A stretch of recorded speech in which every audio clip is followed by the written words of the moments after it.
Since no one else to start, quick question for you. This has nothing to do with an upcoming fight over here.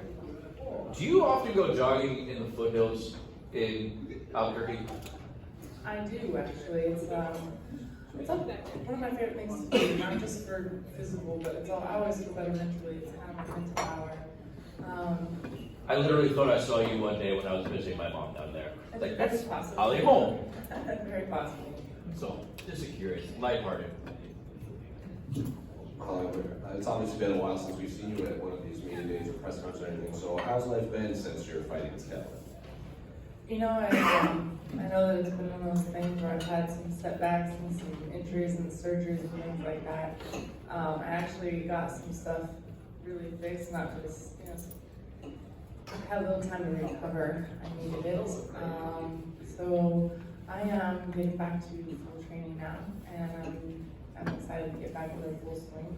I feel healthier than I was before, so I'm super thankful.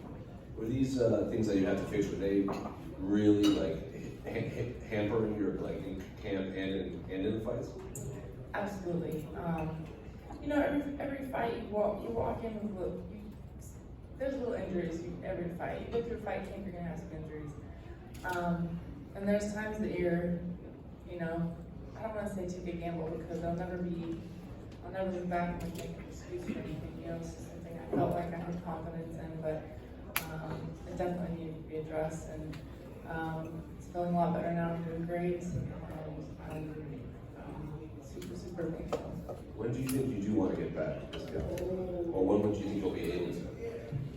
I want to make sure that I'm really 100%. I want to build all the strength back up.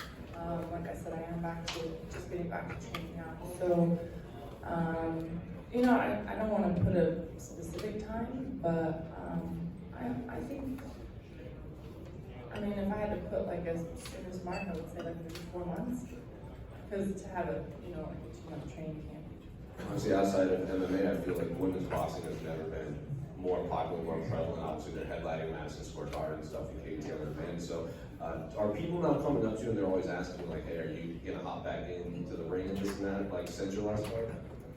A lot of people talk about it, and I've always been one of those people that say passion first, everything else falls into place. And the reason why I left boxing and came to MMA fully is because I was more passionate about MMA, and I feel like if you're going to do any type of combat sport, you need to go where you're passionate. With that being said, my very last fight in boxing was going to be either 135 or 140. 140 was my belt. 135 was my opponent's belt. And she said, well, I usually fight 135, not 140, but I had already made 135 for MMA, so I was like, well, let's fight for 135. And she's like, no, because it would have to be for her belt, and she didn't want to put it up, so we wound up fighting at 140. But sometimes I feel like it was maybe like unfinished business, and Katie Taylor, that's the belt she has, is at 135. So that's the one weight class I didn't fight in boxing. I fought 40, 47, 54. So to go back and be able to get, a 4th weight class title is always intriguing, especially with everything going on. And I really didn't have the passion for it, but now it does intrigue me. But like I said, I'm real stuck. I got my contract with UFC, so and I love MMA, so it intrigued me. Last one on boxing, is the name that the belt attached to now Katie Taylor, now a lot of people think she's the greatest women's boxer ever. Does that make it more intriguing that it's her? Of course, she's the girl to beat, and I'm just the fighter that I want to beat everyone that's the girl to beat.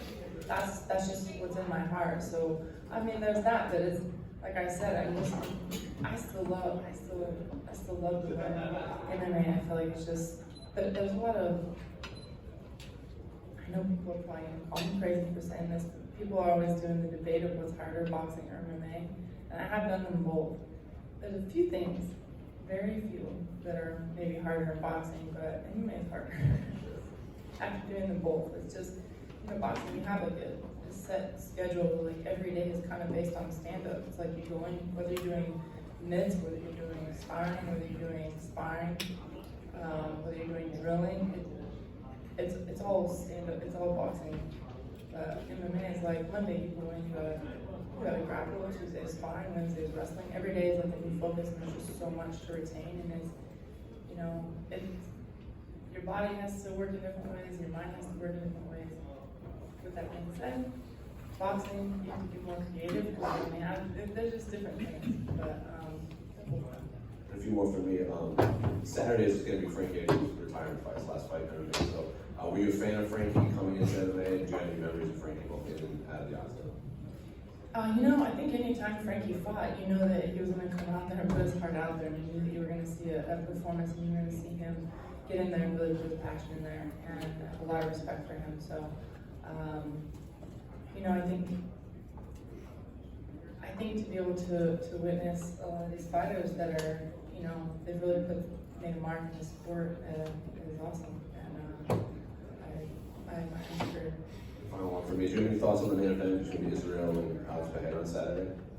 I'm excited to watch it. I know that much. I'm excited for the whole card. I think it's going to be great. But I think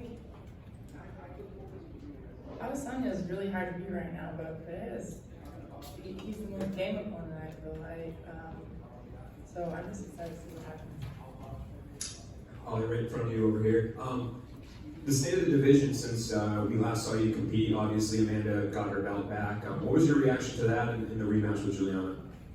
In their first fight, I know she got submitted, but from the fight was going, it was the jab that set it all up, actually. And going into the rematch, I thought, as long as Nunes changes her game plan a little bit, because she kept walking that jab, and she wound up coming in, she fought lefty a lot, and she took away that direct jab, and she was able to impose her will. And so I wasn't surprised that she came in and was able to dominate the fight. I know she has it in her. She's a champion for a reason. She's been there. She's defended it. And I think a lot of people were wondering, with her coming back, how's it going to be? I have confidence that she'll be able to come in and do it again. And so as a contender and somebody that obviously has a mind for breaking down fights, do you look at that first fight between Amanda and Juliana and think that was an unlikely outcome? Amanda showed what would probably happen more often, in the rematch? I think in the first fight, this is just me talking. We never really know what's going on in fight nines and how the fight goes. Sometimes things flow right and sometimes they don't. So I'm not going to say that I know exactly what Amanda was thinking,